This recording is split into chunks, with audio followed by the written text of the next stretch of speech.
In English writers, I say, I won't write like them. I don't want to write like Manohar Malgaonkar, I don't want to write like Narayan, I certainly don't want to write like Raja Rao, I mean, it was kind of, I was not young, I was more than 30 then, but even then I had that kind of obstinacy. And now I know that they had to write that way so that Indian writers in English could reach where we are today. So I think that for me was a great revelation, as much a revelation as my own writing was to me. Connected question with that, which in fact you've stirred something there about Indian writing in English. There are actually two questions. You describe your position in Indian writing in English as an alien insider, a phrase that was first used by Professor P. Lal, and which you say that fits you to a T. First, could you tell us a little more?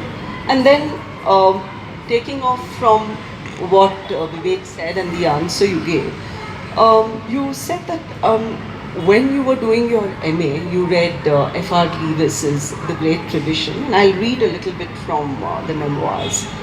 And you found this statement right at the beginning. The great English novelists are Jane Austen, George Eliot, Henry James, and Joseph Conrad. Lewis also says Jane Austen is the inaugurator of the great tradition of the English novel. While I marveled at the certainty with which he said these things, his statements made it clear that Indian English writing had no place in the literary world he was speaking of. You go on to say that you attended a seminar in Cambridge, and that is when you realize that much as you admire Jane Austen, I mean, you do, we all do, I too am an Austenite, but you suddenly realize that having a common language is not enough. And you say, there were no models for me to follow. So this reflects the predicament of the Indian writer in English in many ways. We read writers who have written originally in English, and then we realize that a common language is just not enough.